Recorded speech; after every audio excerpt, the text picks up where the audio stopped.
이제 실질적으로 베드로의 설교의 그 내용으로 들어갑니다. 이때까지는 성경의 어떤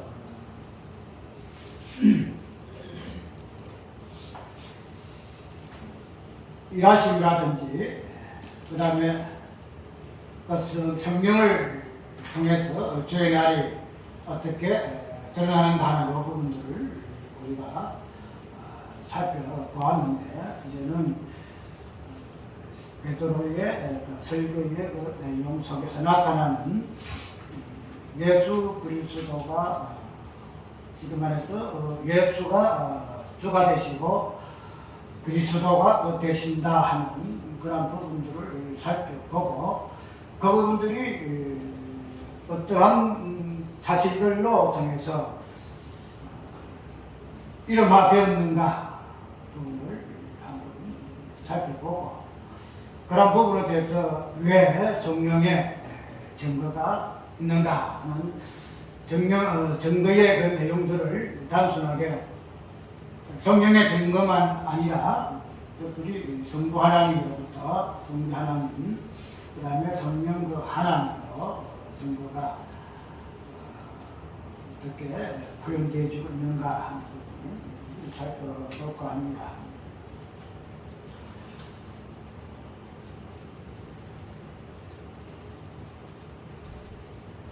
오늘 제목이 예수 주 되신, 예수의 주와 그리스도 되심의 증거라는 부분을 살펴볼 것인데, 이런 부분에서 요한일서 5장 6절에서 보면 증거하는 이로서 성령을 이야기하고 있죠. 왜 성령을 주제로 해서 증거를 하는가 하면, 사도행전은 성령의 나타나심에 통하여 성령이 무엇을 증거하는가 하는 부분으로 되어 있고, 특별히 몸된 교회를 통해서 성령이 증거하심에 있어서에 오늘 사도행전을 본문을 보고 설교하는 부분이기 때문에 성령의 증거적인 그 부분을 한번 살펴볼까 합니다. 우리 성경 전체는 증거의 내용으로 되어 있지요. 계시가 어떻게 증거로 되어지는가 하는 부분 우리가 살펴볼 수가 있는데, 특별히 오늘 초대교회의 첫 설교가 되어지는 설교의 어떤 내용들은 사도행전에 나타나는 사도들의 그 사역을 설교의 형태로 이렇게 뭐랄까요? 선포하는 그런 의미가 있다는 사실을 우리가 이해를 합니다. 그렇기 때문에 사도행전 18장까지 나오는 사도행전의 그 사건, 특별히 사도들의 그 행적들, 그 내용들, 그런 부분들을 보게 되면은 오늘 베드로의 그 설교의 그 내용들을 하나 파노라마한 그런 의미로 우리가 이해를 하게 되어지는데, 그렇게 되면은 사도행전에서 나타나는 베드로의 그 설교의 그 내용은 사도들의 어떤 설교를 듣고 그 설교를 어떻게 쉽게 말해서 신앙생활 하는가, 우리가 설교를 들으면 신앙생활로 나타나죠. 그런 부분으로 보게 됩니다.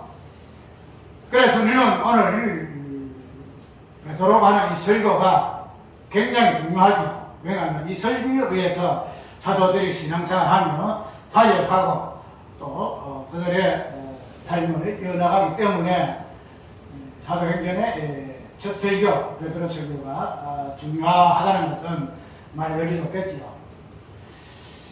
그렇게 될 것 같으면 오늘 사도행전 2장에서 나오는 베드로의 그 설교는 한마디로 사도행전에 나온 첫 설교의 내용이지만은 이 설교의 그 내용이 사도시대뿐만 아니라 오늘날 모든 설교의 본질이 되고 핵심이 되고 그 다음에 지침이 되면 또 특별히 내용이 되어진다는 사실을 우리가 이해를 할 수 있죠.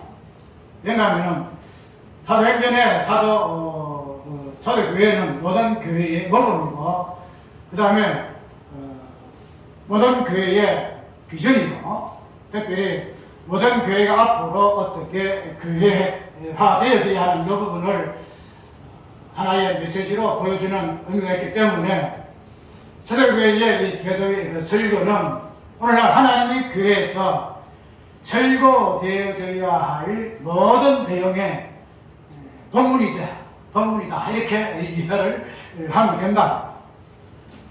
그러니까 우리가 지금 설교하는 모든 설교가 과연 성경적이냐 하는 이 부분을 살펴보기 위해서는 베드로의 설교를 모태로 해서 살펴보면 된다는 거죠.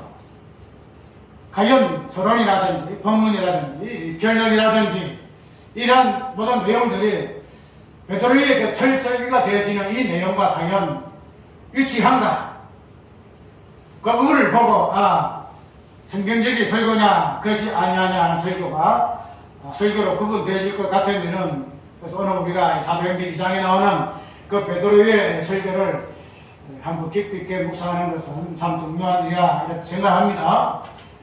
성경의 증거, 특별히 예수 그리스도의 주되심을 증거하는 그 부분을 살펴보기 전에 왜 이렇게 예수께서는 주와 그리스도가 되심을 증거할까, 증거를 해야 할까 하는 이 부분들이 먼저 언급이 되어야 하겠죠. 무슨 말인가하면은 하나님의 그 증거와 특별히 예수님의 자신의 그 자아 증거, 특별히 증거에 예비되시는 성령의 그 증거가 오늘 본문 속에 나타날 것인데, 그러면은 이러한 성령의 증거하심이 무엇을 증거하는가, 왜 이러한 것을 증거해야 하는가 하는 부분들을 먼저 이해가 되어져야만이 우리가 그 다음에 순서로서 성령의 그 증거적인 부분을 살펴볼 수가 있을 거예요. 오늘 본문 속에서 나타나는 성령의 증거는 무엇인가 하면은 예수께서는 뭐가 되셨다? 주와 그리스도가 되셨다라는 그런 부분을 내용을 가지고 증거하고 있음을 볼 수 있다는 거죠. 그래서 예수께서는 주가 되시고 그리스도가 되셨는가 하는 이 부분들이 한번 1차적으로 언급되어야 되겠죠. 그런 부분으로서 오늘 베드로는 이 부분을 어떠한 내용으로 설명하고 있습니까? 다윗을 언급해서, 다윗을 언급을 해서 다윗이 예언을 하고 미리 본 내용들을 설명하는 그런 부분을 통해서 이야기를 하고 있죠. 보니까 25절부터 이야기가 나오죠. 다윗 시절을 가르쳐라되 내가 항상 내 앞에 계신 주를 배웠으며 나로 요동치 않게 위하여 그가 내 우편에 계시도다. 이러므로 내 마음 기뻐하였고 내 입술도 즐거워하여서 육체는 희망에 거하리니 이는 내용을 음부에 부르지 아니하시며 주의 거룩한 자로 썩음을 당치 않게 하실 것이미로다. 그래서 베드로가 지금 인용하는 것은 다윗의 입에서 나오는 찬양과 고백과 미리 아심에 대한 그 내용을부터 설명하고 있다는 사실이 중요하다는 거죠. 왜 이런 부분으로 이야기하고 있는가 하면은 저번에 이야기한 대로 복음서에 나타나는 그 약속의 그 성취는 약속의 의미를 담아 그 부분을 성취적인 개념으로 이야기하고 있기 때문에 우리가 일단 예수 그리스도의 계시의 출발이 되어지는 아브라함과 그 다윗의 그 입을 통해서 나타나는 계시의 그 내용을 이렇게 언급하는 것은 자연스러운 일이다 이죠. 이게 보게 되면 다윗은 선지자라 이렇게 이야기하고 있죠. 그 다윗의 그 선지자가 예언을 하고 있는 예수 그리스도의 그 어떠하심, 그 부분을 먼저 언급하는 것으로 시작한다는 거죠. 그래서 복음이라는 것은 그냥 단순히 신약시대의 이야기만 내용되어지는 것이 아니고 특별히 구약시대의 하나님 백성들에게 선포되어진 언약의 그 말씀이 무엇인가 하는 부분들이 함께 거론되어져서 그런 부분이 연결되어지는 오늘날 하나님의 그 백성들, 교회의 그 부분들이 연결시킴으로 인해서 하나의 그 통일된 개념으로 주어진 그 복음의 의미를 설명하기 위해서 구약에 언급이 되어지는 것은 자연스러운 일이다 이 말이죠. 그럼 왜 이런 부분을 이야기하고 있을까? 특별히 예수 그리스도의 그 죽으심 얘기하고 있지요. 내 영혼을 엄부에 버리지 아니하시며 주의 거룩한 자로 썩음을 당치 않게 하시리로다 하는 부분을 통해서 죽으심과 그 부활을 언급하는 내용으로 되어 있다는 거죠. 그러면 왜 이런 부분을 언급하고 있을까 하면은 오늘 베드로가 설교하는 그 설교의 그 의미가 어디 있는가 하면은 그때 당시에 많은 사람들이 성령을 통하여서 의문을 가지지요. 야, 이 일이 무슨 일이냐? 특별히 이 사람들이 술이 취하였다. 그걸 가지고 많은 의문을 가지고 있지요. 그래서 성령의 어떤 사실에 대해서 무지함에 대한 부분에 대해서의 베드로가 설명하는 것으로 이야기를 합니다. 이런 부분은 무엇을 의미하는가 하면은 그때 당시에 많은 사람들이 성령에 대한 것만 오해한 것이 아니고 예수가 누구신가 하는 이 부분에 대해서도 많은 오해를 가지고 있었죠. 그래서 어떤 사람은 이 사람은 세례 요한이야, 어떤 사람은 엘리야야, 어떤 사람은 모세야, 다양하게 예수 그리스도가 누구신가 되어야 의혹을 가지고 있는 세대가 그 세대다 이 말이죠. 그래서 예수님에 대해서 확실한 계시를 위하지 못하였고 예수가 누구신가 하는 이 부분에 대해서도 다양한 해석을 가지고 있음으로 인해서 그 부분이 마지막에는 성령이 나타나서 예수 그리스도가 누구신 것을 증거를 해도 그 부분에 대해서 혼란이 가지고 옴으로 인하여 어떤 현상이 나타났지요. 세술이 취하였다, 당신이 세술이 취하였다 하는 이 부분이 술에 취했다 이 부분이 어떤 술에 취함이 아니고 술에 취함으로 인하여 혼미해서 그 혼미한 심령으로 인해서 예수를 알지 못함으로 인하여서 핍박하고 예수를 마지막에 죽이는 그런 사건으로까지 연결되어지는 그런 의미에서의 내용이다 이 말이죠. 그래서 성령도 이해하지 못하고 예수가 누구신 것을 알지 못함으로 인해서 나타나는 다양한 예수 그리스도를 대적하는 이런 부분들이 있음으로 인해서 오늘 사도 베드로는 이 부분을 설명하는 부분에서 오늘 설교를 좀 하고 있다는 거예요. 너희가 알고 있는 이 성령은 우리가 술이 취해서 하는 현상, 그런 현상이 아니다. 예수에 나타나는 그런 현상이고, 그래서 이 성령이 전구하는 그 내용을 정확하게 어떤 의미에서 예수님은 누구신고 하는 그런 부분을 설명하는 부분에서 설교로 시작한다는 거예요. 지금 말해서 예수는 누구냐? 예수는 누구냐? 너희들이 예수를 마리아의 그 아들, 그의 아버지는 요셉이다. 그는 천한 목수의 아들이고 특별히 나사렛 예수야. 그가 우리와 다를 바가 뭐가 있어? 우리와 똑같아. 천한 나사렛. 그런 예수가 무엇이 다르다고 우리가 그를 높이고, 그걸 쉽게 말해서 우리가 그를 주님으로 고백하고 그를 그리스도로 우리가 위의하고 믿을 것이냐? 이 부분에서 그 당시 예수를 알지 못한 자들의 상황이다 이 말이에요. 그런 입장에서의 성경은 특별히 이 시대에 나타나는 돈 중에서는 예수는 그러한 자가 아니다. 그런 자, 너희들이 아는 나사렛 예수가 아니다. 너희들이 아는 마리아의 아들이 아니고 너희들 함께 생활하는 목수 요셉의 아들이 아니야. 누구 아들이냐? 그분은 주도 되시고 그리스도 메시아 되시는 분이시야. 이것을 정확하게 계시하고 깨닫기 위해서 성령이 임하였고, 그런 부분을 사도 베드로는 설교의 내용을 통해서 특별히 구약의 다윗의 입을 넣다가서 예언을 하게 된 예수 그리스도의 그 죽으심과 부활이라는 그 내용을 통해서 예수님은 누구시다? 주님이시다. 예수님은 누구시다? 그리스도시다. 이렇게 선포하고 있는 내용이 오늘 설교의 핵심이라는 사실을 우리가 알 수가 있다는 거죠. 그래서 그런 부분에서 예수께서 베드로에게 너는 나를 누구로 하느냐 하는 부분을 우리가 보게 됩니다. 그때 이 베드로가 어떻게 고백하고 있죠? 많은 사람들이 이렇게 예수님을 알고 있지만은 나는 예수님을 주님 되심을 내가 합니다. 그리스도 되심을 내가 합니다. 특별히 하나님 아들 되심을 내가 합니다. 고백할 때에 예수께서 무슨 말씀하셨죠? 이를 알게 하신 이는 하늘에 계신 내 아버지시다.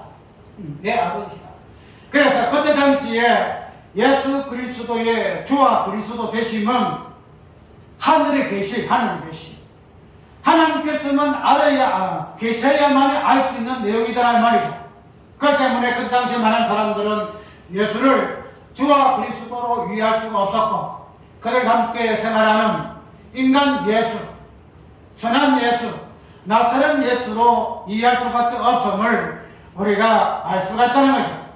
그럼 이제 그러한 예수가 하나님의 보좌 우편에 앉아서서 성령이 이 땅에 오심으로 말미암아 어떻게 계시하고 있냐면은 베드로에게 알게 해주신 그 하나님의 그 계시, 예수는 주야, 예수는 그리스도야, 예수는 하나님의 아들이야, 이런 부분을 이제 성령께서 친히 강림하셔서 베드로의 입을 통해서 예수는 주님 되시고 그리스도 되신다 하는 그런 내용이 오늘 본문의 내용이다 이 말이죠.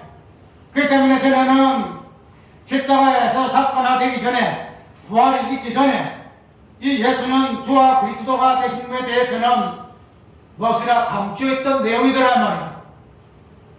비록 다양한 말씀과 다양한 이적과 표적과 기사를 통해서 예수 그리스도 대신 주 대심이 선포되어졌으나 그러나 그러한 의미의 실체적인 실체는 예수 그리스도께서 십자가에서 죽으시고 부활하셔야만이 그 의미가 정확하게 드러나는 내용이 있기 때문에 십자가 부활이 있기 전에는 희미한 약속의 개념으로, 희미한 어떤 허상의 개념으로 이렇게 두줄 수밖에 없었기 때문에 많은 사람들이 예수님은 주와 그리스도로 고백할 수 없었음을 알 수가 있습니다. 그런데 이제 성령이 오심으로 말미암아 왜?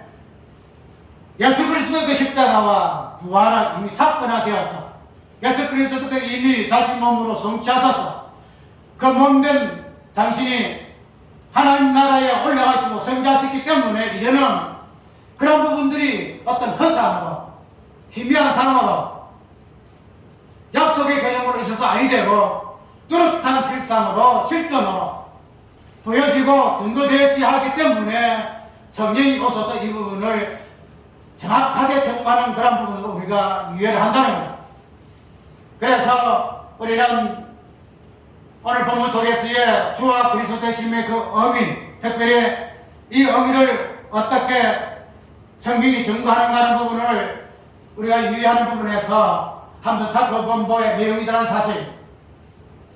그래서 주와 그리스도 되심의 의미는 나사렛 예수는 마리아의 아들이 아니고 말한 그대로 주님 되시고 하나님 아들 되시고 그리스도 되신다는 이 부분들인데 이 부분에서 오늘 본문 속에서 나타난 말씀을 가지고 증거의 내용 한번 살펴봅시다. 무엇을 통해서, 어떤 내용을 통해서 이렇게 예수는 주와 그리스도 되시는 것을 증거하시는가 하는 부분을 살펴보려고 저는 오늘 성부 하나님의 증거 살펴봅시다. 왜 우리가 이런 내용들을 성부 하나님, 성령, 성령 하나님의 내용으로 살펴보아야 하는가 하면 우리가 축구를 할 때도 마지막에 무엇으로 마무리하죠?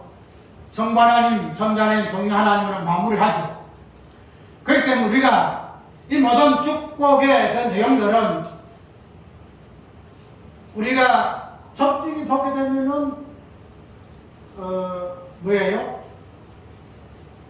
우리가 서론적인 의미에서 베드로라든지 또 사도 바울이라든지 서기서에 예수 그리스도로 말미암아 은혜와 무엇이 있을지어다 이야기하죠. 그래서 우리가 축도를 할 때에 그리고 하나님, 성자 하나님, 성령 하나님의 그 의미를 설명해서 축복하는 그 내용도 내가 전문을 이야기했듯이 어떤 서신서의 서론이지만은 그 서론이 본문이 되어지고 권력이 되어지기 때문에 그런 부분은 미리 성부 하나님, 성자 하나님, 성령 하나님이 어떤 것으로 축복하는 것으로 되어 있다라고 내가 설명한 그 부분이 다르죠. 그래서 우리가 설교도 어떤 의미로 진행되어야 하냐면은 성경의 그 내용들이 어떠한 제한적이고 공간이라든지 아니면 시간적이라든지 내용적으로 제한되어 있다 할지라도 그런 부분들을 우리가 어떻게 풀이하는가 하면은 성부 하나님의 입장에서 성자 하나님의 입장에서 성령 하나님의 입장에서 그것을 풀어야 된다는 거죠. 그래서 우리가 이것을 삼일체 해석이라고 해요. 삼일체 해석. 그래서 우리는 이런 부분을 보게 되면은 오늘 본문 속에 나타나는 증거의 그 내용도 성부 하나님의 그 증거와 성자 하나님의 증거와 성령 하나님의 그 증거의 내용들을 통해서 왜 예수께서 주와 그리스도가 되심에 대하여 증거되어져야 하는가 이런 부분을 통해서 정확하게 이해를 할 수 있다는 겁니다. 특별히 오늘 본문 속에서 나타나는 성부 하나님의 그 증거를 볼 것 같으면 특별히 22절에 이런 말씀이 있어요. 이스라엘 사람들아 이 말을 들으라. 너희 아는 바에 하나님께서 나사렛 예수로 큰 권능과 기사와 표적을 너희 가운데서 베푸사 너희 앞에서 그를 증거하셨느니라 이렇게 이야기하고 있죠. 하나님께서 예수께서 살아 3년에 많은 일을 하셨어요. 특별히 3년 반 동안의 그 공생을 통해서 예수께서는 많은 일을 하셨는데 특별히 이 일을 우리는 예수님의 일이 아니라 예수님 자신을 통해서 아버지께서 내 속에 계셔서 당신의 일을 하는 것이라 라고 선언하고 있음을 우리가 요한복음에 우리가 봅니다. 그렇게 되면은 예수님께서 행하셨던 그 교훈의 말씀들 특별히 우리가 산상보험이라든지 그 다음에 또 어디죠?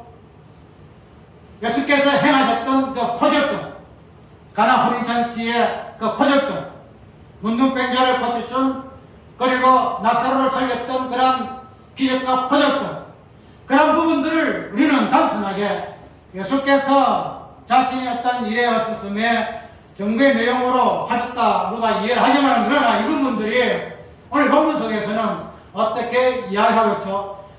너희가 아는 바에 하나님께서 나사렛 예수로 큰 권능과 기사와 표적을 너희 가운데서 베푸사 너희 앞에서 그를 증거하셨다라고 이야기하고 있다는 거죠. 그래서 예수의 증거, 자신의 증거의 어떤 내용들이 되겠지만 그러나 우리는 이 부분을 오늘 본문 속에서는 베드로가 누구의 증거로 이야기하고 있죠? 하늘에 계신 아버지께서 증거의 내용으로 이야기하고 있다는 거죠. 그래서 우리는 하나님께서 증거를 할 때는 아까 얘기한 증거라는 것은 단순히 마지막 때에 나타나는 어떤 것을 드러내는 어떤 행식으로서의 의미가 되겠지만 그러나 이러한 부분들이 구약 관점에서 볼 것 같으면 하나의 언약의 개념이거든. 언약의 개념이고 약속 개념이에요. 이제 그런 부분들을 하나의 나타나는 실체를 통해서 하나하나 풀어내는 것을 우리가 증거라, 증인이라 이렇게 할 것 같으면은 우리 하나님의 그 증거의 그 내용들은 구약에서는 언약의 어떤 말씀으로 증거가 되어지죠. 그런데 그 증거하실 때에 그 증거의 그 내용들은 하나의 어떤 표적으로 하나의 어떤 뭐랄까요? 기사로 하나의 그 말씀으로 하나의 어떤 실전으로 이렇게 증거한다는 오늘 본문 속에서 나오는 하나님의 그 증거가 예수 그리스도께서 행하신 표적과 말씀과 교훈과 기사와 여러 가지 다양한 이적을 통해서 하나님께서는 증거하셨다는 거예요. 단순하게 신약시대에 예수 그리스도를 통해서 하나님의 증거하심의 그 내용과 의미로서만 이해해서는 아니 되고, 구약에서도 하나님께서는 증거하시고 증명하셨는데 이 부분들이 구약의 모든 내용과 그 사건화와 인물화가 되어진다는 거예요. 무슨 말이냐면은 성경은 증거의 내용, 증거의 내용.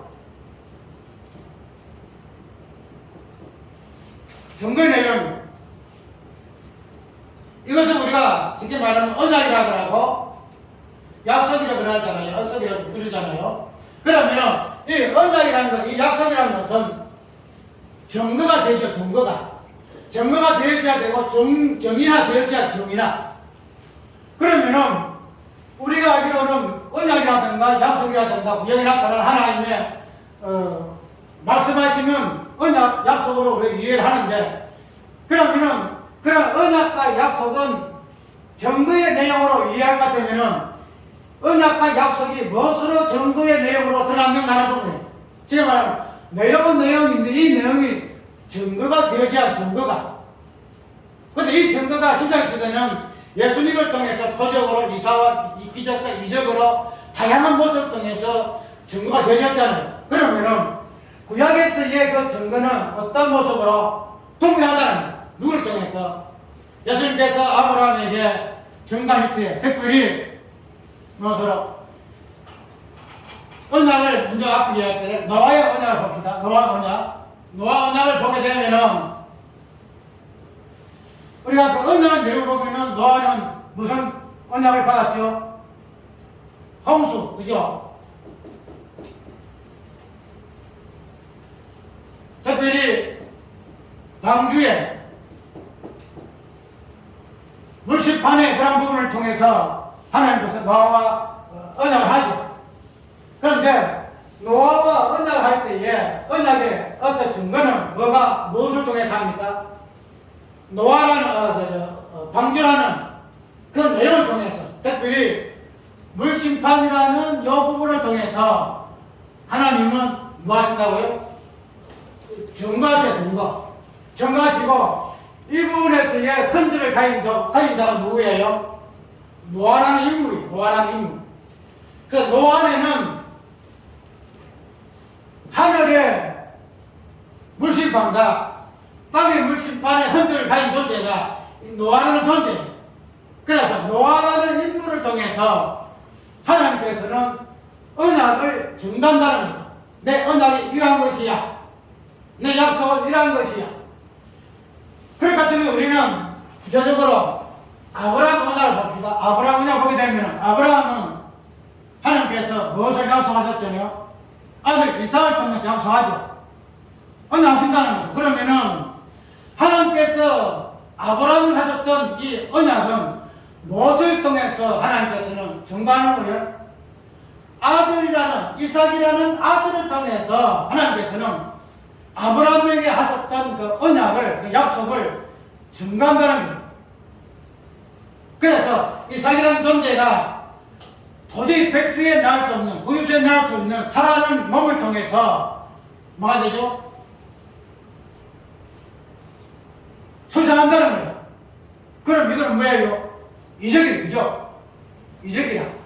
우리가 어떻게 90세에 여인이 아를 낳아요? 못 낳잖아요. 예수님이 어떻게 전에 명에서 아를 낳아요? 못 낳잖아요. 우리가 아브라함의 입장에서 볼 것 같으면은 이삭을 낳으면은, 이삭을 낳는 것은 자기 아내 사라의 90세의 아들 낳음을 통해서 아브라함이 보는 것은 자기 아내를 통해서 낳지 못하는 아내의 몸을 통해서 아들이 나온 것 자체가 하나의 이적이죠.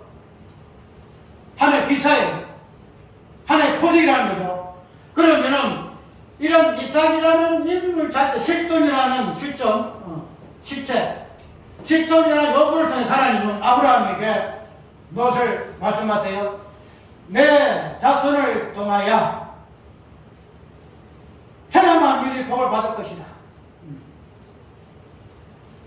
예수 그리스도의 언약의 성취를 통해서 받을 만민의 그 복의 실체가 아들 이삭을 통해서 실체화된다는 거예요. 실체. 그렇기 때문에 이런 부분은 이제 언약의 시작이 되어지는 아브라함부터 통해서 이삭, 야곱, 그 다음에 이스라엘 백성들 그 전체 역사 속에서 나타나는 하나의 역사요, 사건하여 인물화 된다는 내용으로 우리가 이해를 한다는 거예요. 그래서 그 약은 하나님께서 당신의 언약을 증거하시는데 이렇게 이스라엘 백성들의 어떤 삶을 통해서, 역사를 통해서, 그들의 인물을 통해서, 모세를 통해서, 선자들을 통해서, 다윗이라는 인물을 통해서 하나님께서는 당신의 그 언약을, 약속을 이렇게 증거하시고 증인하신다는 사실을 우리는 볼 수 있다는 거예요. 그렇기 때문에 그렇게 증거하신 우리 하나님께서는 이제는 신약 시대에는 누구를 통해서 당신의 언약을 증거하는 거예요? 당신의 아들을 통해서 증거한다는 거예요. 아들을 통해서. 당신의 아들이 땅에 사람의 몸을 입고 오신 이 모습을 통해서도 당신이 증거하는 거죠. 무엇을 증거하는 거죠? 당신이 아들이 주가 되심을, 당신의 아들이 그리스도 되심을 증거하는 것으로 우리가 이해한다는 거예요. 근데 그런 부분들을 본문 속에서는 어떻게 이야기하고 있죠?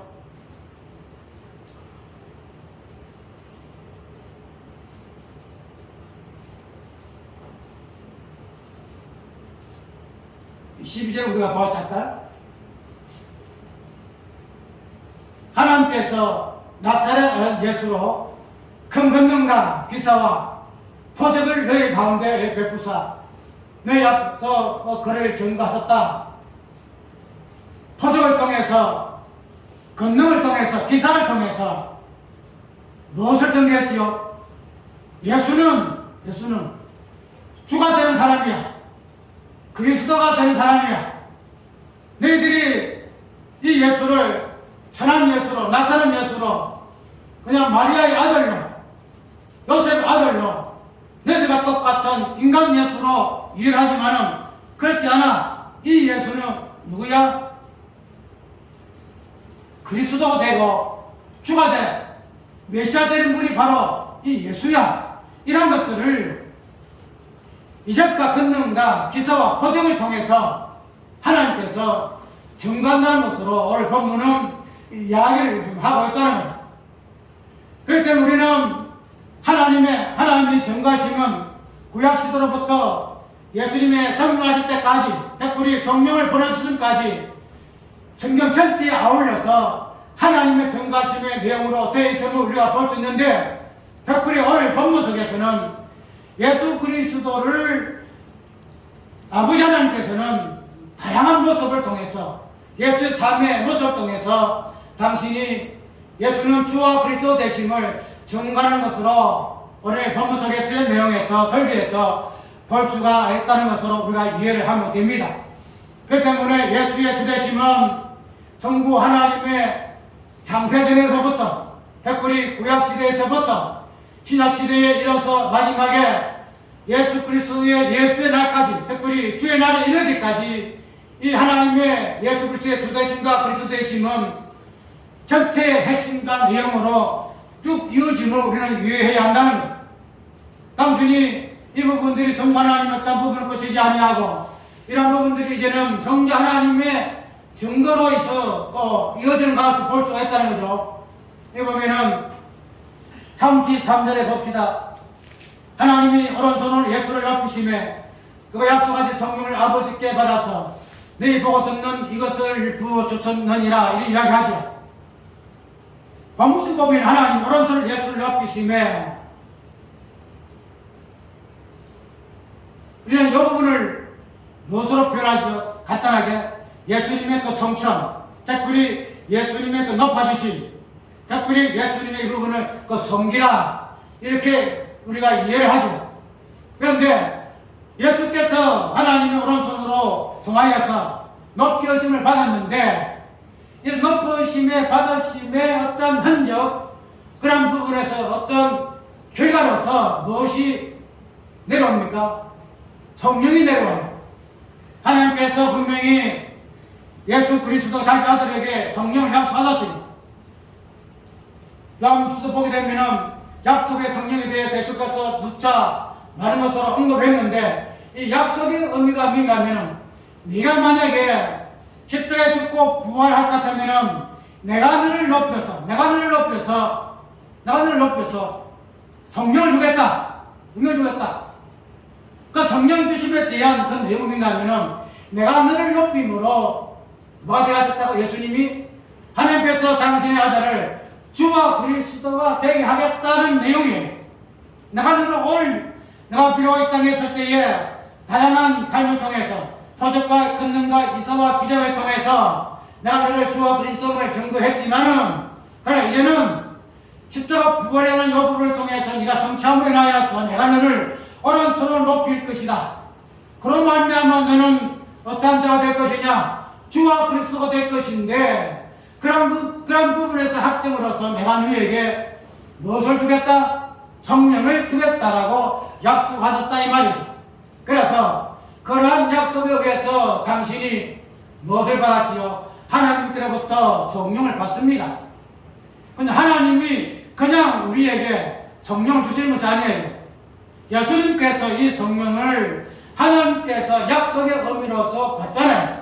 그 약속이 뭐예요? 내가 너를 주와 그리스도로 높이 올려서 오른손 높여서 주와 그리스도가 되시겠다는 그 약속이에요.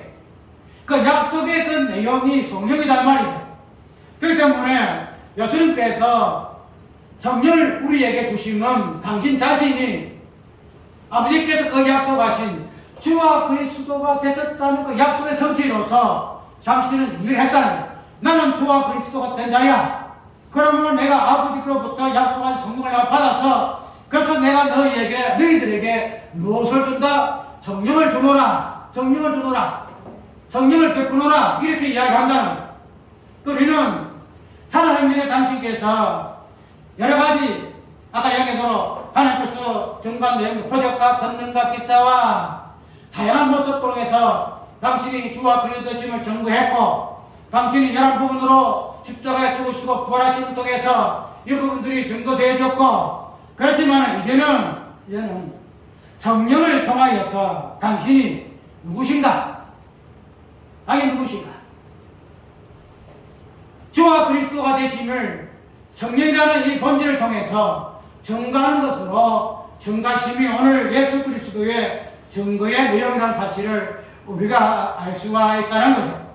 그렇기 때문에 우리는 이러한 성본 하나님의 증거, 성자 하나님의 그 증거가 이렇게 다양한 모습을 통해서 특별히 십자가와 그 부활이라는 사건을 통해서 특별히 우리 하나님이 높이 올리신, 오로서 높이 올리신 그런 모습을 통해서 성자신 예수를 통해서 마지막에는 성경의 이 땅에 오심을 통해서 경거되어짐을 우리가 이해할 수가 있다는 거죠. 그러면 이런 부분에서 다시 한번 32절의 32절의 내용으로 다시 돌아갑니다.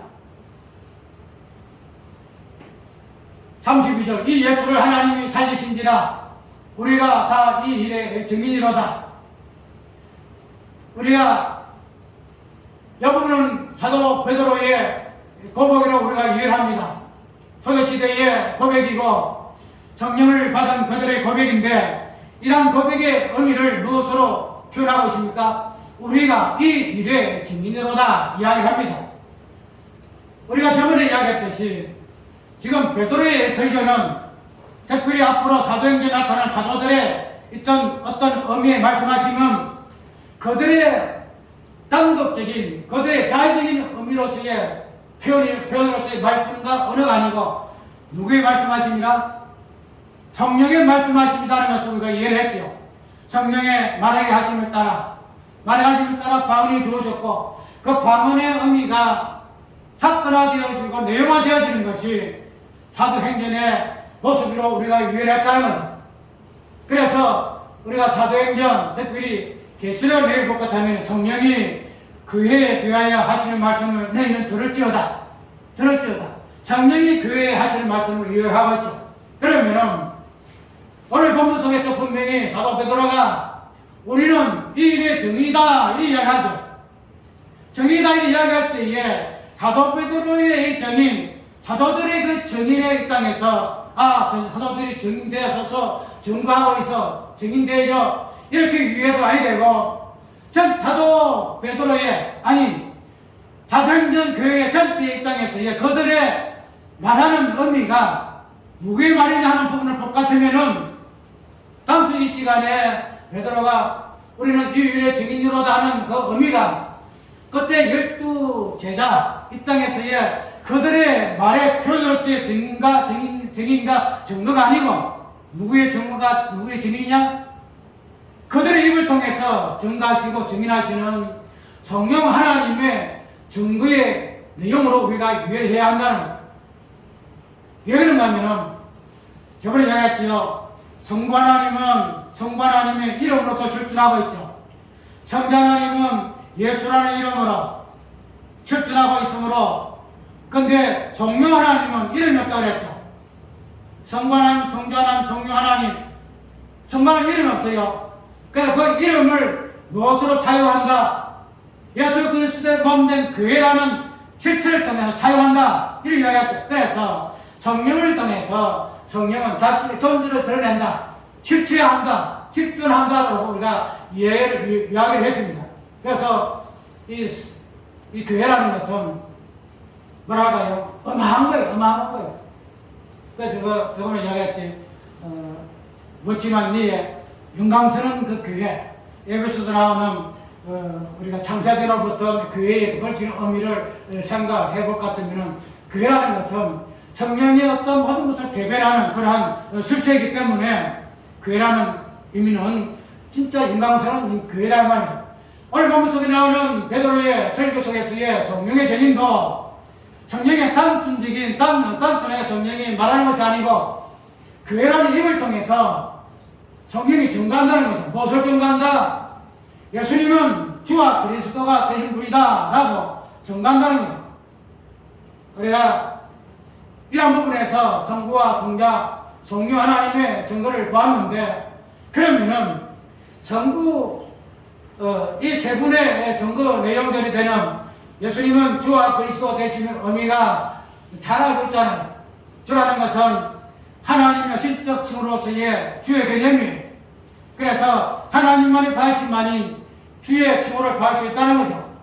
그러면 그리스도라는 것은 예수의 어떤 메시아적인 이 땅에 내려오셔서 당신이 인간의 몸을 입고 행하시고 성취하시는 그러한 내용으로서의 직분을 우리가 이해를 한다는 거죠.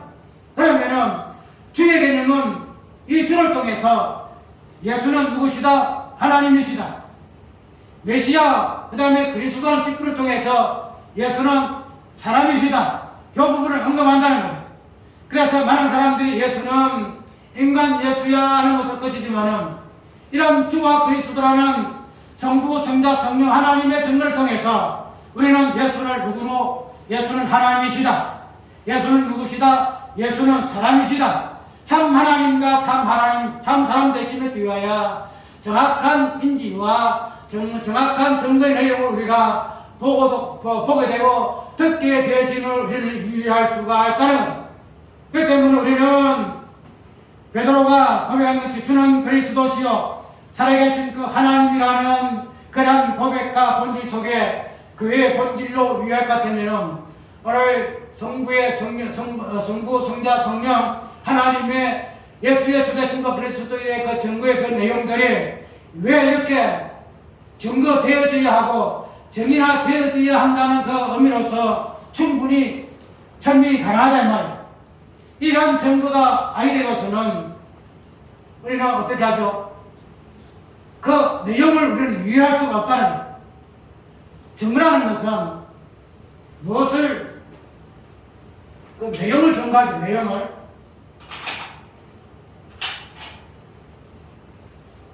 내용을 증명할 것 같으면은 그 내용이 우리는 아까 얘기했던 주와 그리스도라는 개념이에요. 주 플러스 그리스도. 그런데 이러한 것들은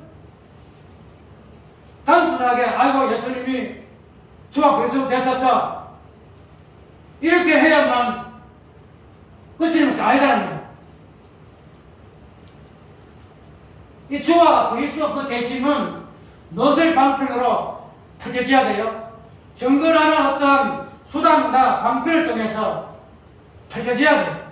단순히 예수님은 주님 되시고 그리스도 되심 이게 아니다는 거예요. 이것이 무엇으로까지 증거라는 어떠한 수단과 방편을까지도 나아가야 한다는 거예요. 무슨 말이냐면은 우리가 구약에서 보게 되면은 증거의 어떤 의미가 굉장히 중요해요. 구약의 어떤 율법을 보게 되면은 무슨 범죄의 어떤 사실을 보게 되면은 뭐가 있어요? 증인이 있어요. 증인. 무엇을 증인하죠? 한 사람으로부터 증인하는 거 아니에요. 두 사람 이상 모여야 그 내용이 정확하게 풀어져요. 땅땅땅땅 되어져, 확증되어지는 거예요. 그렇게 되면은 만약에 어떤 사실이 있어도 그 사실이 있어도 도둑질하고 차이나고 이렇게 되어져도 증거라는 어떤 행식을 취하지 않고서는 그것이 구체화되지 않아요. 지금 죄라는 것이 성립 안 된다는 거죠. 율법이라는 것이 성립 안 돼요. 우리가 율법 있기 전에는 죄로 우리가 인정 안 하잖아요. 모세 율법 있기 전에는 우리 그렇게 이해하잖아요. 그래서 그렇게 죄가 죄되지 아니하기 때문에 제가 율법이 가입해서 뭐 한다? 죄로 심히 죄되게 한다 이렇게 표현하고 있잖아요. 그렇게 되면은 이 율법도 뭐예요? 증거의 수단이에요. 증거의 수단. 정인의 수단이라면 정인이라는 이 인격적인 개념을 율법적인 문수화 개념으로 이렇게 설명되는 것이 율법인데, 그래서 구약에서도 이 증거가 그렇게 귀중하다. 증거가 없으면은 내용이 구체화되지 않는 거죠. 확실히 드러나지 않아요. 그런 부분에서 우리가 구약에서의 증거의 의미를 볼 수 있는데, 그런데 이런 부분을 소급해서 하나님의 소수 속에서의 내용을 보자는 거예요. 우리 성령은 무엇으로 이야기하죠? 요한일서랑 볼까? 요한일서랑 보면은 우리 봅니다. 요한일서 5장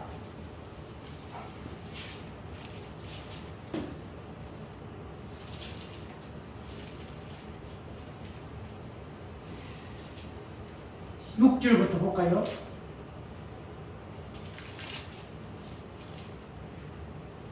오직 예수께서 하나님 아들을 믿는 자가 아니면 세상을 이룬 자가 누구뇨? 이는 물과 피로 임하신 자니 곧 예수 그리스도시라. 물로만 알려 물과 피로 임하셨고 증거하는 이는 성령이시니 성령은 진리니라. 증거하는 이가 셋이니 성령과 물과 피라. 또한 이 셋이 합하여 하나이니라. 이 부분에 대해서는 다음 설명하실 부분은 다음 하고, 분명히 증거하는 이는 성령이시니 이야기하고 있죠. 성령은 증거하는 영이에요. 증거하는 영이에요. 우리가 성부 하나님의 그 어떤 일하심, 성자 하나님의 그 일하심의 어떤 부분들이 다 톡톡이 좀 달라요. 성부 하나님의 어떤 의미는 우리가 성취적인 부분에서의 그 섭리, 성취를 앞두고 행하시는 하나님 일하시는 섭리, 외정, 선택, 외지, 그 다양한 그런 존재들이 본적인 속성적인 부분을 통해서 우리는 하나님의 그 일하심을 볼 수 있죠. 그 다음에 성자 하나님은 이 땅에 오셔서 당신의 그 몸으로 33년 동안 그 약속 성취하시는 그런 부분을 통해서 성자 하나님의 일하심을 볼 수 있다는 거예요. 그런데 우리 이 성령 하나님은 그런 부분들을 당신이 단독으로 무슨 일을 안 해요. 단독으로. 성령이 따로 해서 내도 성령 하나님이니까 내 나름도 내가 이 일을 해야 되겠다 이렇게 절대 안 해요. 성령은 뭐 하시는 분이시죠? 오늘 본문에 이야기되고 요한복음에 있는 그대로 성령은 증거하는 일밖에 다른 하나도 안 해요.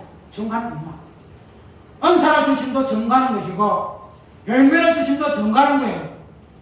다양한 나타남도 무엇을 증거하기 위해서 이렇게 하신다 이 말이죠. 그러게 되면 성령 하나님은 본질적으로 증거하는 영이시다. 증거하는 영. 그런데 무엇을 증거하실까? 무엇을 증거하실까? 저번에 이야기했지요. 우리 하나님의 일하심은, 특별히 성부와 성자의 일하심은 사기입니다. 사기입니다. 성부 하나님은 어떠한 교통하십니다. 기도의 내용을 통해서 성부 하나님의 성자 하나님의 어떤 의미가 사기입니다. 이랬죠. 그러면은 성부 하나님, 성자 하나님의 그 내용은 뭐랄까요? 사랑이라는 개념이었죠. 사랑이라. 하나님은 사랑이시라. 사랑 속에서의 당신의 구속하심이 나타나고, 사랑 속에서의 당신의 희생하심이 나타나고, 사랑 속에서의 당신의 모든 것이 나타난다는 거죠. 그 사랑이시라. 사랑을 가지고 서로 교통하고 사귄다는 거죠. 아버지와 아들. 아버지와 아들. 그래서 우리는 이 부분에 대해서 주기도문 내용을 이해했지요. 주기도문 내용은 성자 하나님께서 당신이 나에게 약속한 이 부분을 내가 성취를 했고, 내가 이제 이 기도의 내용을 내가 이렇게 하늘에 계신 우리 아버지 이름이 거룩히 받으시오면을 내가 말했다. 성취하겠습니다. 나 성취하겠습니다. 이 부분에 대해서 아버지께 약속한다. 이렇게 이야기했죠. 약속한다. 이게 참 어려워요. 이 부분이 완전히 여기기 때문에 이 부분을 이러한 어떤 사귐이라든지 특별히 성부와 성자 하나님 관계 속에서 모든 내용 풀어내지 아니하면은 이 땅에 그 부분이 이 땅의 어떤 개념 속에서 이야기되면은 일단은 어떤 성부 성자 하나님 어떤 관계 속에 떠나서 우리 땅에서 이해하는 부분이기 때문에 우리 어떤 사건 속의 내용 속에서 이해하려고 하면은 이 부분이 의미로 바뀌어져 있기 때문에 이건 어려워요. 그런데 우리가 그런 부분에서 약속과 성취적인 그 부분을 어떤 우리 때의 개념으로 이해를 했고, 그러나 이런 것들이 하나님의 때에, 하나님의 기한에 의해서 부분으로 우리가 이야기되게 되면은 우리는 우리의 때와 우리의 기한 속에서 의미를 해석할 어떤 의미가 우리에 없다라고 내가 이야기했는데, 그래서 이런 부분으로서 우리가 주기도문 이야기되면은, 주기도문은 예수 그리스도의 땅에서 내가 이렇게 기도하라, 이렇게 기도하라, 이렇게 기도하라. 기도를 하게 되면은 마지막에 무엇을 받는다? 성령을 약속을 받을 것이다. 그래서 기도함으로 인해서 내가 예수 그리스도께서 내가 이렇게 내가 살 것입니다. 기도의 내용대로 내가 아버지를 영화로 갈 것입니다. 하늘나라가 주의 나라에서 이루어진 같이 땅에서도 이루어질 것으로 내가 기도합니다. 나 약속합니다. 약속합니다. 이 부분을 내가 성취하렵니다. 그래서 그 부분에 대해서 내가 약속하니 성부 아버지여 이 약속에 대해서의 성취로서 응답으로서 성령을 주시옵소서. 그 성령을 받을 것이라고 우리가 이해를 했죠. 그렇게 되면 오늘 이 성부 하나님, 성령 하나님의 그 증거 내용도 보게 되면 단순하게 이 땅에서 내려와서의 어떤 내용들을 예수 그리스도의 다양한 모습들을 성부 하나님의 증거하셨던 그 내용들을 또 성부 하나, 성령 하나님이 하나님이시니까 당신이 증거용으로 증거한다 이렇게 이해를 하지만은 근원적으로 우리가 설려서 올라가서 보게 되면은 이 성령 하나님의 증거하심의 그 증거의 영으로서 본질을 민감하면은 성부 하나님과 성자 하나님과 관계에서 잠깐 언급한 것 같아요. 성부 하나님과 성자 하나님의 그 사귐에 대한 내용들에 대해서의 증거를 이야기하고 있다는 거죠.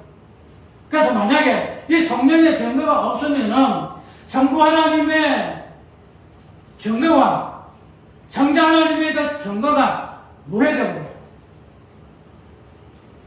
왜냐하면은 아까 이야기대로 구약의 모든 내용들은 증거의 어떤 이미지를 입지 않고서는 모든 것들이 실상이 되지 못한다고 이야기했지요.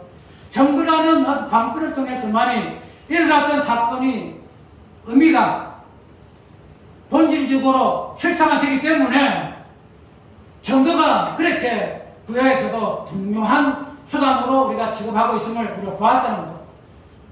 그런 부분들이 성령의 본질적인 증거의 의미가 있기 때문에 구약에서도 이런 증거의 수단을 기하게 했다는 거죠. 구약의 증거의 어떤 방편 수단을 통하지 않고서는 구약의 모든 내용들은 뭐예요? 아무것도 안 해요. 한 헛살입니다. 그러면 우리는 이 부분을 그렇게 볼 것 같으면 성령 하나님의 본질적인 영으로서의 증거의 내용은 성부와 성자 하나님의 부분에 대해서의 증거다 이 말이죠. 그러면 성부 하나님, 성자 하나님의 그 부분은 뭐예요? 증거 내용이 뭐예요? 아까 이야기대로 사귐이라는 거죠. 사귐. 사랑이 무엇인가? 성부 하나님과 성자 하나님의 그 아버지와 아들의 그 사랑. 그 사랑의 그 내용에 대해서의 증거를 누가 하시느냐? 성령 하나님 하세요. 성령 하나님. 이 성령 하나님 하셔야만이 성부 하나님의 사랑과 성자 하나님의 사랑이 성립이 되는 거예요. 그것이 사건화되어서 이 땅에서의 하나님의 사랑과 성부 하나님의 사랑, 성자 하나님의 은혜가 실사가 될 수 있다는 거예요. 그 부분이 십자가 부활에서의 사건화될 수 있다는 거죠. 예수 그리스도의 실존으로 인기가 될 수 있다는 거예요. 그래서 이 성령의 증거가 없으면 모든 것이 마땅 도루묵이다 이거예요. 마땅 도루묵. 이제 그런 성령의 증거가 이제는 누구에게 주어졌느냐? 몸된 교회에 주어졌다. 몸된 교회에 줬다. 얼마나 감사한지. 얼마나 감사한지. 이런 성령의 증거, 몸된 교회의 증거가 아니고서는 이 땅에 있는 모든 내용은 아무것도 아니에요. 아무것도 아니에요. 우리는 무엇을 증거합니까? 사람들의 생활을 증거합니까? 알잖아요. 예수 그리스도의 주와 그리스도심을 증거하잖아요. 이것만이 이 땅에는 오로지 뭐라요? 하나밖에 없는 실체요, 실상이요. 증거의 내용으로서 우리는 유효해야 할 것이다. 그런 임무를 띠고 우리는 이 땅에 교회나 에클레시아로 부르심을 받았다는 사실을 우리가 기억하고 이불에 대해서 감사하고 이 성령의 증거가 몸된 교회를 통해서 마지막에 하늘의 정사 잡은 그들까지도 증거되어지는 내용으로 확실한 증거가 될 수 있도록 우리가 뭐랄까요? 몸된 교회의 교회되심에 대하여 기뻐하여 누가 여기 있다는 사실 기억하시기 바랍니다. 찬송가